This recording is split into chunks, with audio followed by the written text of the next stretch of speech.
warahmatullahi wabarakatuh. Bertemu lagi dengan saya, Rina Midola, calon guru penggerak angkatan 9. Kali ini saya tidak sendiri, saya ditemani oleh Ibu Kokom. Beliau adalah Kepala Sekolah SDN 2 Sukagali. Dan di sini saya akan melengkapi tugas modul 3.1 mengenai nilai kebijakan pengambilan keputusan sebagai seorang pendidik. Apa kabar Ibu? Baik, waalaikumsalam warahmatullahi wabarakatuh. Begini Bu, saya ada tugas dari guru penggerak mengenai nilai kebijakan sebagai seorang pemimpin. Apakah Ibu pernah mengalami sebuah kasus di mana dalam mengenanginya ada dilema tertentu, ada dua pilihan benar atau ada pilihan benar? Selama ini bagaimana Ibu dapat mengidentifikasi kasus-kasus yang merupakan dilema etika atau pembangunan moral? Identifikasi kasus etika ya atau pembangunan moral. Yang jelas ketika kita berada di lapangan, ya, ketika kita berada di lingkungan sekolah yang saya pimpin, itu ada saja etika yang kurang baik yang bersangkutan dengan moral. Misalnya seorang anak dalam bertutur kata yang kurang baik atau bersikap yang tidak baik. Selama itu bagaimana Ibu melakukan pengambilan keputusan di sekolah Ibu, terutama untuk kasus-kasus di mana ada dua kepentingan yang sama-sama benar atau sama-sama mengandung nilai kebijakan? Ya, terima kasih. Untuk saya mengatasi permasalahan dari kasus-kasus yang barusan dipertanyakan, manusia itu nilai plus dan negatif itu pasti ada ya. Jadi ketika saya ini lebih berhadapannya dengan staf pengajar saya bukan dengan siswa, itu ketika saya harus mengambil keputusan, apalagi saya dengan satu lingkungan dengan dua sekolah, itu pasti ada permasalahan. Misalnya menurut saya guru A berpendapat seperti ini, guru B berpendapat seperti itu dua-duanya menurut saya benar. Bagaimana saya harus diambil satu keputusan, berarti saya harus menganalisa dulu permasalahannya, mengidentifikasi dulu permasalahannya, terus saya imbangkan mana skala prioritas atau yang lebih banyak untuk nilai kebaikannya nanti. Nah, biasanya saya pertama menganalisa dulu, kedua musyawarah, mungkin yang tepatnya musyawarah. Saya panggil dulu satu orang guru, bagaimana pendapat dia dan argumentasinya. Saya panggil secara terpisah. Saya panggil guru D secara terpisah juga, bagaimana bisa dan argumentasinya. Setelah itu baru saya ambil dalam forum rapat, diskusikan secara bersama-sama. Selanjutnya, hal apa saja yang mungkin selama ini Ibu menganggap efektif dalam mengambil keputusan pada kasus-kasus ini? Yang efektif lebih jelasnya ya saya selaku mengambil tindakan langsung ya. Kalau ketika saya berhadapan dengan anak yang misalnya melanggar etika, baik etika moral, etika sopan santun, biasanya saya langsung memanggil anak itu. Biasanya saya ajak dialog, saya ajak secara seorang layaknya orang tua terhadap anak. Kenapa anak seperti itu? Saya tanya permasalahannya dan biasanya saya langsung selesaikan seperti itu. Kalaupun misalnya tidak saya temui secara langsung permasalahannya, biasanya saya dalam forum rapat dengan guru-guru, saya selalu menghimbau kepada guru-guru harus sekecil apapun mereka itu jeli terhadap permasalahan moral yang ada di lingkungan sekolahnya. Jadi dia harus segera, saya selalu menginstruksikan tindak lanjuti langsung permasalahan yang ada di lapangan. Jangan sampai pura-pura tidak tahu, akhirnya kan semakin menjadi bom waktu untuk kita semua. Kemudian, apakah Ibu memiliki sebuah katakanlah atau jadwal tertentu dalam sebuah penyelesaian masalah? Apakah Ibu langsung menyelesaikannya di tempat atau memiliki sebuah jadwal untuk menyelesaikannya? Bentuk atau prosedurnya seperti apa? Ya, mungkin kalau jadwal jelas program sudah ada, kita masukkan sebuah program ya. Tapi ketika tadi sudah saya bahas bilang, ketika kita menghadapi permasalahan secara insiden langsung, berarti kita harus langsung menyelesaikan, tidak dinanti-nantikan gitu ya. Tapi secara untuk kontinuitas, untuk kesinambungan, berarti saya programnya jelas ada ya. Mulai dari program, misalnya kita punya program di sini Jumat seperti Asmaul Husna, itu kan meredam moral anak. Yang kedua yaitu misalnya embun pagi, gitu kan, menjaga etika anak dari pagi udah mulai dengan senyum, dengan menyapa guru, seperti itu. Jadi kita meminimalisir tindakan-tindakan yang melanggar aturan etika ataupun moral di sekolah. Jadi kita biasanya seperti itu, Neng. Selain kita tindak langsung ketika ada insidenta, kita juga program-program keagamaan, program akhlak, terus program kasih sayang juga di sini ada ya. Ketika selain menyayangi antar teman, antar siswa terhadap guru, ya, kita juga programnya misalnya mencintai lingkungan, ya. Jadi kesibukan anak kadang-kadang istirahat yaitu menyiangi tanaman yang mereka lindungi seperti itu. Jadi secara langsung moral mereka akan terpacu menjadi lebih baik seperti itu. Program-programnya itu diselip-selipkan, mungkinnya sebelum masuk sekolah saya anjurkan kepada guru-guru tidak langsung pembelajaran inti, tetapi harus sentuh dulu hatinya, sentuh dulu moralnya, karena dari sifat buruk seorang guru, sifat buruk lingkungannya yang keras akan membuat menjadi tidak baik atau kurang baik. Apakah ada tantangan tertentu dalam mengambil keputusan? Tantangan dalam mengambil keputusan itu sudah pasti ada nih. Tantangan yang kita putuskan menurut kita benar, seorang pimpinan itu merasa benar, belum tentu yang menerima itu benar. Contoh tantangan untuk anak didik ya, peserta didik. Ketika kita memberikan aturan atau disiplin terhadap anak didik, belum tentu diterima oleh anak didik itu dengan baik. Contoh, kita harus mengetahui dulu basic anak didiknya tersebut, lingkungannya apakah dari keluarga yang harmonis atau keluarga yang broken home, itu yang harus kita tahu. Karena aturan yang kita terapkan belum tentu, kata ibu tadi, benar. Kadang-kadang ada orang tua yang tidak paham ya dengan aturan yang kita, karena sekolah itu memiliki aturan. Dengan aturan yang kita terapkan itu kadang-kadang ada orang tua yang konten atau apapun itu. Kadang-kadang ada orang tua yang istilah Sunda bubuan ya nih ya, seperti itu di kelas itu dia itu datang. Itu permasalahan ada. Untuk menghadapi orang tua seperti itu, biasanya kami pihak sekolah itu mengundang orang tua tersebut dengan undangan resmi dan memberikan arahan ya, memberikan informasi bahwa sebetulnya seperti ini dan seperti itu. Untuk yang tadi apa nih pertanyaan itu yang barusan tantangan ada nih tantangan juga untuk pihak guru seperti ini. Untuk pihak guru-guru di sini juga ada ya nih. Aturan yang saya berikan menurut guru A mungkin baik, menurut guru B mungkin tidak baik atau tidak benar, merasa terintimidasi atau apapun itu. Tapi saya selalu memberikan sebelum aturan digulirkan, saya memberikan arahan terhadap guru-guru kami atau staf pengajar warga sekolah di SDN 2 Suagali. Biasanya saya memberikan pandangan pada mereka bahwa ini juknisnya yang harus kita ikuti. Kita bekerja itu ada aturan yang tidak semaunya kita laksanakan. Ada aturannya, saya biasanya kembalikan ke aturan dan kita seperti biasa di forum musyawarah atau diskusi. Itu yang lebih tepatnya. Jadi ada dialog lah Neng, ada jejak pendapat dulu di antara guru A main bagaimana, guru B bagaimana. Jadi saya menengahinya dengan aturan yang berlaku dari yang sudah digaris oleh pemerintah. Seperti itu. Kemudian selanjutnya Bu, apakah ada seseorang atau faktor-faktor apa yang selama ini mempermudah atau membantu Ibu dalam mengambil keputusan dalam kasus-kasus di rumah? Ya. Yang mempermudah bagi saya untuk saya mengambil keputusan itu biasanya karena gurunya sudah paham, di sini sudah terbiasa dengan musyawarah, di sini dengan kekeluargaan yang kental sehingga sedikit masalah atau besar masalah bisa dijadikan kecil. Masalah yang besar bisa dijadikan kecil. Masalah yang kecil bisa coba kita hilangkan bersama-sama. Jadi sudah lebih mudahnya mereka sudah paham aturan dan mereka sudah paham bahwa yang utama adalah peserta didik yang harus kita dahulukan karena kita adalah sebagai pelayan dari peserta didik.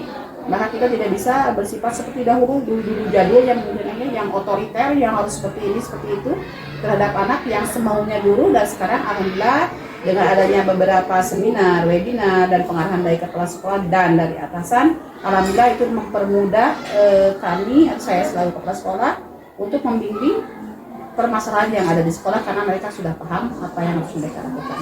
Sehingga tidak sulit untuk mengarahkan mereka sesuai aturan, berarti berjalan dengan lancar. Menarik sekali perbincangan kali ini, Ibu. Terima kasih atas waktunya. Mungkin ada penutup Bu mengenai yang tadi kita paparkan, yang Ibu tadi dipaparkan. Dari semua yang telah Ibu sampaikan, mungkin pembelajaran apa yang akan kita petik Bu pada pengalaman Ibu dalam mengambil keputusan? Ya, pembelajaran sebagai seorang pimpinan ya, untuk memutuskan sesuatu hal kita tidak bisa secara subjektif. Berdasarkan ego kita harus seperti ini yang harus kita terapkan, tapi tetap kita harus satu yang kita dapat petik yaitu analisa permasalahannya dulu sehingga kita tidak salah dalam mengambil keputusan. Dua, harus peka atau peduli terhadap lingkungan sekitar, jangan menutup mata pura-pura tidak tahu bahwa ini tidak ada permasalahan. Harus kalau sudah kita analisa suatu permasalahan itu, kita cepat menanggapinya, baik secara insidental langsung atau kita menerapkan aturan. Terutama yang lebih penting dalam keputusan setelah kita tahu permasalahannya, analisa permasalahannya, cari tahu secara sentuh hatinya apa yang terjadi. Selanjutnya berarti kita musyawarahkan bersama dan tidak melanggar aturan, baik aturan pemerintah maupun aturan agama. Itu mungkin yang dapat kita ambil dari keputusan tersebut. Terima kasih Ibu, sangat bermanfaat sekali bagi saya tentunya ya sebagai yang ingin belajar banyak. Terima kasih Ibu yang memberikan waktunya, dan sekali lagi izin untuk dipublikasi ya Bu ya di video dengan Ibu. Terima kasih Ibu. Sama-sama, semoga sukses ininya. Beres segala ininya, kegiatannya dan bisa mengabdi untuk semuanya. Amin amin Ibu. Terima kasih. Assalamualaikum warahmatullahi wabarakatuh. Waalaikumsalam. Perkenalkan Bapak, nama saya Ibu Linda. Saya di sini memiliki tugas dari guru penggerak. Saya mengikuti guru penggerak calon angkatan 9. Beberapa yang ingin ditanyakan dari wawancara kali ini yaitu mengenai kasus-kasus yang ada di sekolah. Di antara kasus-kasus di sekolah, mungkin Bapak pernah menangani kasus di mana kasus itu berkaitan dengan siswa atau dengan guru. Apakah Bapak pernah mengidentifikasi kasus tertentu yang menurut Bapak agak lumayan rumit gitu ya Pak ya?